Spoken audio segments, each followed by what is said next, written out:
125 CC segment, जिसमें TVS के पास है सिर्फ एक मोटरसाइकिल रेडर 125 और वो भी उसने अभी रिसेंटली ही लॉन्च की है।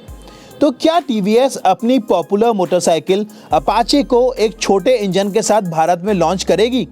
आइए जानने की कोशिश करते हैं कुछ तर्कसंगत प्रमाणों के साथ। सबसे पहले बात करते हैं भारत में 125 सीसी सेगमेंट की क्या वैल्यू है। तो दोस्तों देखिए, इस सेगमेंट की मोटरसाइकिल्स होती हैं तीन चीज़ों का डेडली कॉम्बिनेशन: 150 सीसी से बढ़िया माइलेज, 100 सीसी से ज़्यादा पावर और अफोर्डेबल कीमतें। तो अगर कोई एक नई मोटरसाइकिल खरीदने जा रहा है और उसे स्प्लेंडर से हटकर कुछ दमदार, कुछ डिफरेंट चाहिए और बहुत ज़्यादा पैसे भी नहीं खर्चना चाहता, तो ये सेगमेंट उनके लिए परफेक्ट है। और इसीलिए ये सेगमेंट 100-110 सीसी के बाद सबसे ज़्यादा डिमांड में रहने वाला सेगमेंट है। अब यहाँ बजाज के पास तीन बाइक्स हैं: CT 125X, पल्सर 125 और NS 125। हीरो के पास भी दो मोटरसाइकिल्स हैं, सुपर स्प्लेंडर और ग्लैमर के कुछ और वेरिएंट्स भी हैं। और होंडा बेचती है शाइन और उसका एक प्रीमियम वर्जन SP 125। यामाहा और सुजुकी की इस सेगमेंट में अभी प्रेजेंस नदारद है। अब 125 सीसी की अनडिफीटेड चैंपियन है होंडा CB शाइन। उसके बाद भारत में सबसे ज़्यादा बिकती है बजाज पल्सर 125। फिर नंबर आता है ग्लैमर का, और रेडर भी लॉन्च होते ही काफ़ी स्पीड से भारतीयों के दिलों पर कब्जा करती जा रही है। अब आते हैं तीन बहुत महत्वपूर्ण सवाल। पहला, क्या टीवीएस को 125 सीसी सेगमेंट में एक मोटरसाइकिल और लॉन्च करनी चाहिए? तो इसका जवाब है जी हाँ, टीवीएस को 125 सीसी सेगमेंट में बिल्कुल एक नई मोटरसाइकिल लानी चाहिए, क्योंकि अगर आप कंपटीशन को देखेंगे तो हीरो, बजाज और होंडा, इन तीनों के पास इस सेगमेंट में कम से कम दो मोटरसाइकिल्स हैं, जो एक कम्यूटर है और दूसरी है प्रीमियम स्ट्रीट फाइटर। तो भाई ये अभी टीवीएस के पास यहाँ पर मिसिंग है। दूसरा सवाल है, वो नई मोटरसाइकिल कोई नया ब्रांड हो या छोटी अपाचे हो? तो मेरे हिसाब से दोस्तों, चूंकि अपाचे ब्रांड की भारतीय मार्केट में बहुत ही दमदार प्रेजेंस है, इसमें टीवीएस के पास 160 सीसी से लेकर 310 सीसी तक मोटरसाइकिल्स अवेलेबल हैं, जो कम्यूटर भी हैं, स्ट्रीट फाइटर भी हैं और फुल्ली फेयर्ड स्पोर्ट्स बाइक भी हैं, और जिनकी अच्छी डिमांड भी है। इसके अलावा पब्लिक के इमोशंस भी अपाचे ब्रांड नेम के साथ जुड़े हुए हैं, और अभी भी कई ऐसे भारतीय राइडर्स हैं जो अपाचे खरीदना चाहते तो हैं, मगर कम बजट होने की वजह से खरीद नहीं पाते। तो मेरे हिसाब से अगर टीवीएस भारतीय मार्केट में एक नई छोटी अपाचे लेकर आती है, तो उसको अच्छी सफलता मिलने की संभावनाएं काफ़ी ज़्यादा हो जाती है। बिल्कुल वैसी ही सफलता बजाज को अपनी पल्सर 125 से मिल रही है।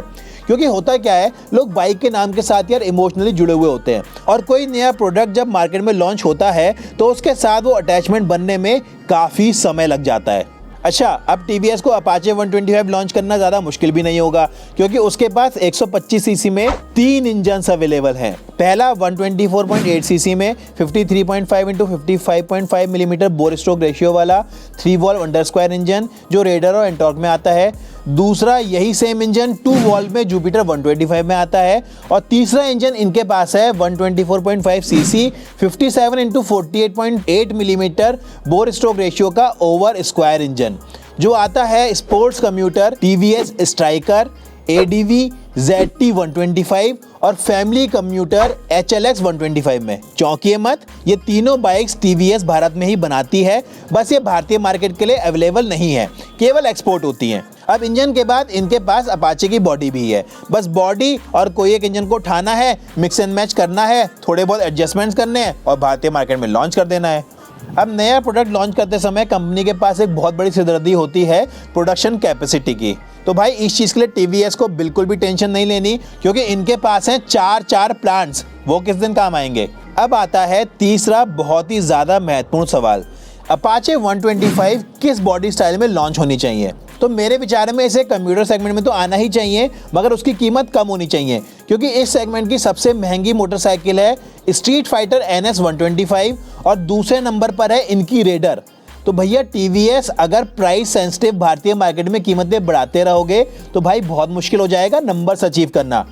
अगर कीमत बढ़ाना ही चाहते हो तो एक 125 सीसी मोटरसाइकिल प्रीमियम सेगमेंट में लॉन्च कर सकते हो, जो अभी तक भारत में किसी भी कंपनी के पास मौजूद नहीं है।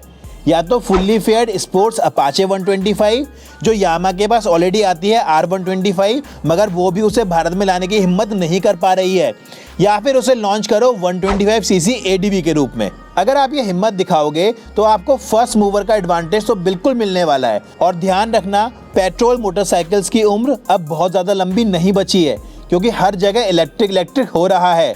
तो अगर आपको कोई स्टेप लेना भी है तो अभी है बिल्कुल उचित समय।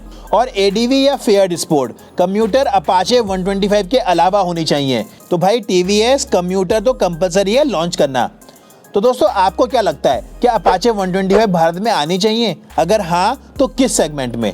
कम्यूटर, फुल्ली फेयर्ड, एडीवी या फिर पल्सर 220F की तरह सेमी फेयर्ड अपाचे 125F? बताओ नीचे कमेंट में। और चलो हिलाते हैं टीवीएस को, खटखटाते हैं उनका दरवाज़ा, पहुंचाते हैं अपनी आवाज़ उन तक। आपकी ही पावर की वजह से ये कंपनीज डिसीजन लेने पर मजबूर होती हैं। तो आप दिखाओ अपनी पावर और मैं चलता हूं एक और नए वीडियो पर काम करने के लिए। तब तक के लिए keep liking, sharing and subscribing to your own channel Moto Matters. नमस्कार।